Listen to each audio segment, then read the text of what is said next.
আল্লাহ রাব্বুল আলামিন বললেন এরপরে আল্লাযীনা হুম ফি সালাতিহিম খাশিউন, তোমরা যদি আল্লাহকে ভয় করে থাকো মুমিন ব্যক্তি, তোমার উপর দ্বিতীয় দায়িত্ব রয়েছে যে তুমি আল্লাযীনা ফি সিফাতিহিম আন্নাহুম, নিশ্চয়ই তারা ফি সালাতিহিম খাশিউন, নামাজের মধ্যে কাকে ভয় করতে হবে? কাকে ভয় করতে হবে? আর আবু হুরায়রা রাদিয়াল্লাহু তাআলা আনহু, হযরত আবু হুরায়রা সবচেয়ে বেশি হাদিস বর্ণনাকারী রাসূলের সাহাবীর নাম কি জানেন? আবু হুরায়রা।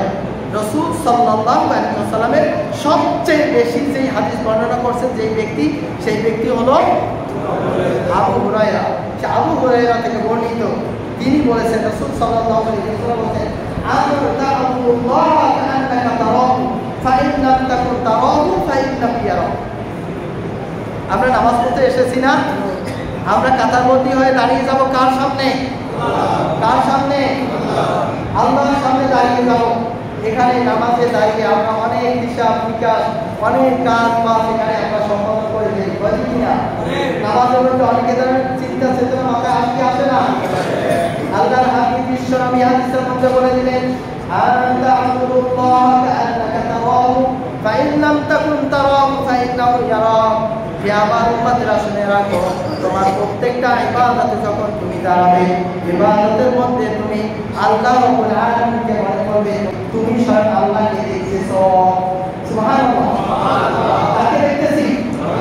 নামাজে দাঁড়িয়ে দাঁড়িয়ে এই চিন্তা থাকতে হবে, আমি কাকে দেখতেছি? আমি কাকে দেখতেছি? আল্লাহকে দেখতেছি। এরপরে যদি মনের মধ্যে এই চিন্তা না আসে, যদি মনের মধ্যে এই চিন্তাটুকু করতে না পারি, তাহলে বলতে হবে ফাইন্নাম তাকুন তারাহু ফাইন্নাহু ইয়ারাক। ও মুমিন, তুমি নামাজে দাঁড়িয়েছো, নামাজে দাঁড়ানো অবস্থায় তুমি এই চিন্তা করবে যে তোমাকে আল্লাহ এটা কি হলো? আল্লাযীনা হুম ফি সালাতিহিম খাশিউন, নামাজের মধ্যে আল্লাহকে ভয় করবে। কিভাবে ভয় করবে? যে তুমি দাঁড়ানোর সাথে সাথে মনে করবে তুমি আল্লাহকে দেখতেছো, কিন্তু তোমার মাথার মধ্যে তোমার সেন্স যদি এই ধরনের ইন্টেনশন পয়দা করতে না পারো, তুমি যদি এতটুকু উপলব্ধি করতে না পারো, অবশ্যই তুমি মনে করবে তোমাকে কে দেখতেছে? আল্লাহ। কে দেখতেছে? আমাদেরকে আল্লাহ দেখে কি দেখে না? 24টা ঘন্টা সিসি ক্যামেরা এখানে যখন সামনে রয়েছে, রেকর্ড হতে থাকে। আপনার আমার প্রত্যেকটা আমলকে রেকর্ড করে রাখেন কে? আল্লাহ রাব্বুল আলামিন কোরআনের মধ্যে সে কথা বলে দিলেন কিরামান কাতিবিনা ইয়ালামুনা মা তাফআলুন। ও মুমিন, তুমি 24টা ঘন্টা ঘুমে যাওয়ার সময় ঘুম থেকে উঠে সেই সন্ধ্যা পর্যন্ত, আবার শুতে গিয়ে সেই ফজর পর্যন্ত কি করেছো কি করো নাই, প্রত্যেকটা কাজ রেকর্ড করেছে কার কাছে? কার কাছে? কিরামান কাতিবিনা ইয়ালামুনা মা তাফআলুন। তোমাদের দুইজন সম্মানিত রেকর্ড নিয়োজিত করে দেওয়া হয়েছে, 2টি সিসি ক্যামেরা ফিট করে দেওয়া হয়েছে, তোমার 24টা ঘন্টার আমলকে সেখানে রেকর্ড হচ্ছে। কাল কিয়ামতের ময়দানে তোমার সামনে তোমার আমলনামা তুলে দেওয়া হবে, তোমাকেই করতে বলা হবে। সুবহানাল্লাহ। তাহলে আমি যদি আজকের জুমার দিন শুধু জুমার নামাজ পড়ি শেষ করি, বাকি 4 ওয়াক্ত নামাজ কি ফরজ না নফল? বাকি 4 ওয়াক্ত নামাজ কি ফরজ?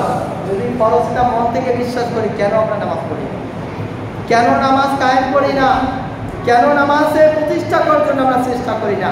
বাবার আসুন আমরা নামাজ পড়ার চেষ্টা করি। তৃতীয় নম্বর আল্লাহ রাব্বুল আলামিন বললেন 7টা, আমি বলেছিলাম যে 7টা খাসিয়াত, এই 7টা চরিত্র যিনি অর্জন করতে পারবে সে কিসের উত্তরাধিকারী লাভ করবে? জান্নাতেরই না, শুধু জান্নাতুল ফেরদাউস। কিসের উত্তরাধিকারী লাভ করবে? জান্নাতুল ফেরদাউস। জান্নাতের শাখা কয়টি? 7টি না 8টি। দেখেছেন, জাহান্নামের স্তর 7টি, জান্নাতের স্তর 8টি। কয়টি? 8টি। এই 8টি স্তরের মধ্যে সর্বশ্রেষ্ঠ যে স্তর সেটা হচ্ছে জান্নাতুল ফেরদাউস। এই জান্নাতুল ফেরদাউসের জন্য 7টা খাসিয়াত। কয়টা? 7টা খাসিয়াত, 7টা ক্রাইটেরিয়া আপনি যদি অর্জন করতে পারে, দুনিয়ায় বসে জান্নাতুল ফেরদাউসের উত্তরাধিকারী নাম করতে পারবেন। এর মধ্যে 3 নম্বর আল্লাহ রাব্বুল আলামিন বলেন ওয়াল্লাযীনা হুম আনিল লাগwi মুরিদুন। আল্লাহ রাব্বুল আলামিন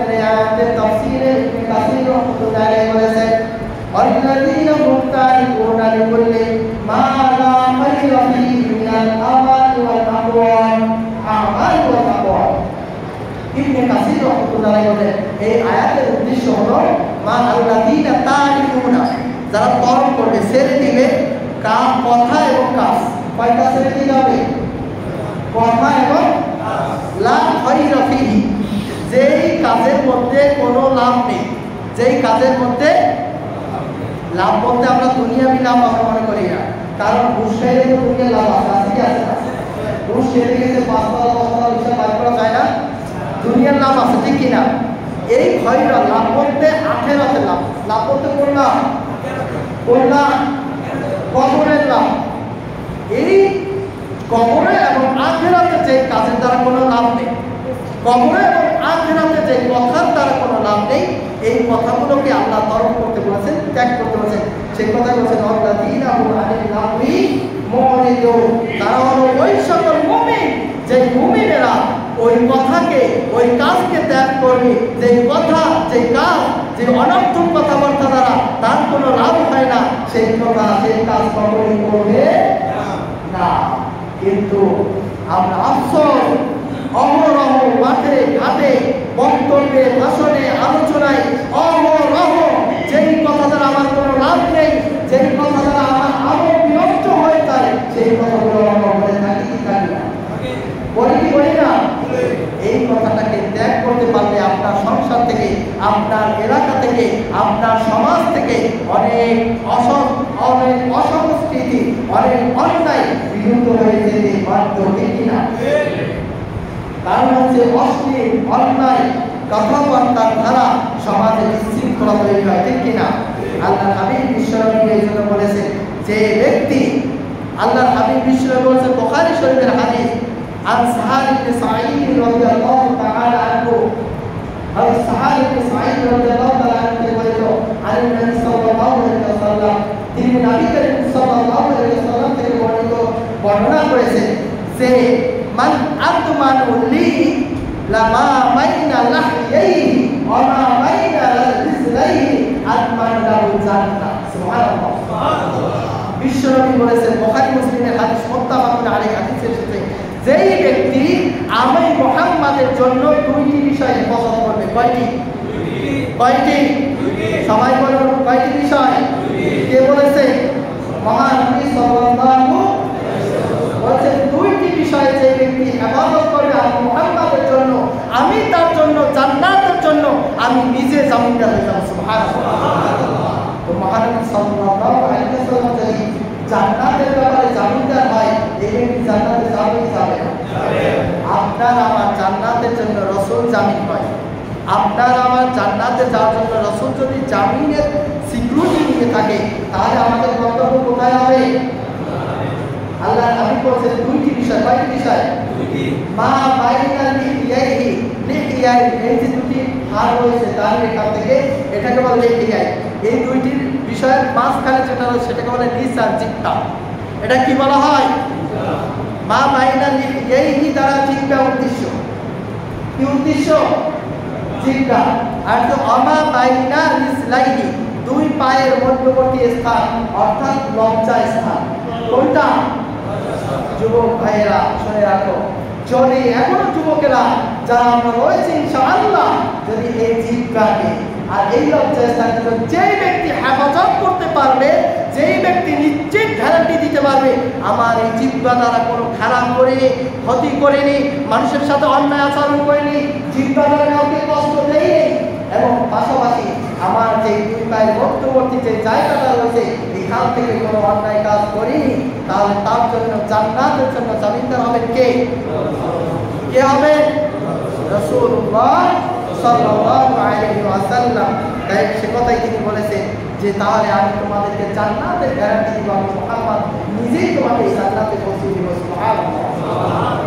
এরপরে আরেকটা আয়াত পেশ করতেছি। আল্লাহ হাবিব বিশ্বনবী মুহাম্মদ রাসূলুল্লাহ সাল্লাল্লাহু আলাইহি ওয়াসাল্লাম গ্যারান্টি দিয়েছেন। আল্লাহ রাব্বুল আলামিন বলেন আল্লাযীনা হুম বিযাকাতি ফাঈলুন, আমরা অনেক কোটিপতি রয়েছি, লাখপতি রয়েছি, লক্ষ লক্ষ টাকা রয়েছে ব্যাংক ব্যালেন্স, অথচ একেবারে হিসাব করে আমার কয় টাকা যাকাত এসেছে, কয় টাকা যাকাত দিতে হবে, অনেক মানুষ এভাবে যাকাত দেয় না, ঠিক কিনা? ঠিক কিনা?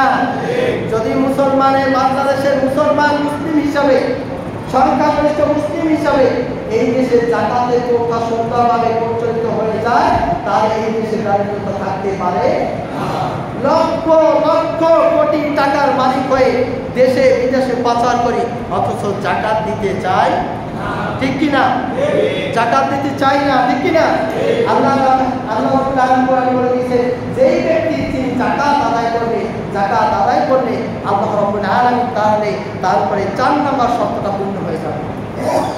5 নম্বরে আল্লাহ রাব্বুল আলামিন বলে দিলেন, ওয়াল্লাযীনা হুম লিফুরুজিহিম হাফিজুন। আল্লাহ রাব্বুল আলামিন বললেন, এই আয়াতের মধ্যে আবার এসেছে, যেই ব্যক্তি তার লজ্জা স্থানকে হেফাজত করবে, লজ্জা স্থানকে হেফাজত করবে। লজ্জা স্থানকে হেফাজত করবে কি থেকে? আল্লাহ নিজেই পরে আবার ব্যাখ্যা করে দিলেন। আল্লাহ রাব্বুল আলামিন বলেন, ওয়াল্লাযীনা হুম লিফুরুজিহিম, অর্থাৎ তাদের লজ্জা স্থানকে হেফাজত করবে, হাফিজুনা মিম্মা হারামাল্লাহু মিনাজ জিনা ওয়াল লিওয়াতা ওয়া মিনাল ফাওয়াহিশ। বলছে 1 নম্বর জিনা, 1 নম্বর কি? 2 নম্বর লিওয়াতা, 3 নম্বর হচ্ছে লাওয়াতিকা, 3 নম্বর হচ্ছে ফাওয়াহিশ। জিনা হচ্ছে আমরা বুঝি, সবাই বুঝি, অন্যায়ভাবে স্ত্রী ব্যতীত অন্য কোনো মহিলার সাথে অন্যায়ভাবে লিপ্ত হওয়াকে চারিত্রিক খায়েশ পূরণ করার জন্য যে লিপ্ত হয়, এটাকে বলা হয় জিনা, ঠিক কিনা? আমরা মানুষ হিসেবে সৃষ্টি হয়েছে, আল্লাহ আমাদেরকে একটা খাসিয়ত দিয়ে দিয়েছে, কিন্তু আমরা অনেক বিশেষ করে অর্থ সম্পদ হয়ে যাওয়ার পরে, ক্ষমতার আধিপত্য লাভ করার পরে এই সকল মানুষগুলো বেশি চরিত্রহীন হয়ে থাকে, ঠিক কিনা? আল্লাহ হাবিব বিশ্বনবী এরপর বলে দিয়েছেন, এবং তাফসীরে ইবনে কাসিরে এসেছে, তাফসীরে মুয়াইসারে এসেছে, তাফসীরে আপনার সাফাতুত তাফসীরে এসেছে, লাওয়াতাকে বর্জন করতে হবে। আফসোস, আমাদের দেশের শিক্ষা ব্যবস্থার মধ্যে এই লেওয়াতাটাকে হালাল করে দিয়েছে। নাউযুবিল্লাহ, সচেতন হতে হবে। লেওয়াতা হচ্ছে সমকামিতা। আমরা দেখেছি, আমরা এদেশে আন্দোলন হয়েছে শরীফ শরীফা ঘটনা নিয়ে, মনে আছে না? শুনছিলেন না? শরীফ শরীফার গল্প ক্লাসের মধ্যে দিয়ে দিয়েছিল না? শরীফ শরীফার গল্পটাই ছিল একটা সমকামিতা করার বিষয়। এই দেশে আমরা দেখেছি, আপনি এখন ইউটিউবে, আপনি এখন গুগলে সার্চ দিয়ে দেখবেন, অনেক এলাকা থেকে একটা মেয়ে অন্য এলাকায় যায়, একটা মেয়ে ভালোবাসে, দেখেন না? শুনেছেন কিনা? একটা ছেলে রংপুর থেকে অথবা রাজশাহী থেকে একটা ছেলে আরেকটা ছেলের ভালোবাসায় চট্টগ্রাম ছুটে আসে, তার খবর দেখেন নাই? এটা হচ্ছে লেওয়াতা। এটা কি? লেওয়াতা। এই লেওয়াতার মাধ্যমে, সমকামিতার মাধ্যমে একটা জাতিকে, একটা দেশকে ধ্বংস করে দেওয়া হয়। কেউ আমার আসুন, আমরা এখানে ইমানটাকে হেফাজত করি, আমার ছেলে আমার মেয়ে তাদেরকে হেফাজত করি। তার হচ্ছে লেওয়াতা যদি করে, ওই মানুষটা মুসলিম তো থাকতেই পারে না, মুসলমান জন্ম নিল, এই লোকটা হয়ে যাবে জাহান্নামের একটা কীট, ঠিক কিনা? আল্লাহ রাব্বুল আলামিন সবাইকে যতটুকু কথা বললাম, শুনলাম, আমাদের বাস্তব জীবনে আমল করা তৌফিক দান করুন, আমিন। 5টা বিষয় বললাম, ইনশাআল্লাহ যদি কখনো কোথাও দেখা হয় বাকি 2টি বিষয় বলবো, যে এই 7টা বিষয় যদি আপনি অর্জন করতে পারেন, তাহলে দুনিয়ায় বসে আপনি জান্নাতুল ফেরদাউসের মালিকানা লাভ করবেন। আল্লাহ রাব্বুল আলামিন বলে দিয়েছে পবিত্র কোরআনে। আসুন আমরা এই 7টা চরিত্র নিজেদের জীবনে ধারণ করার চেষ্টা করি। রাজি আছি কি নেই? আল্লাহ রাব্বুল আলামিন আমাদের সবাইকে আমাদের জীবনে আমল করার তৌফিক দান করুন, আমিন। আমরা যতটুকু কথা শুনলাম এবং বললাম, আপনি আমাদের সবাইকে বাস্তব জীবনে এটাকে প্রতিষ্ঠা করার তৌফিক দান করুন, আমিন। হাযা মা ইনদি ওয়া ইলমি ইনদাল্লাহ। আসসালামু আলাইকুম ওয়া রাহমাতুল্লাহ।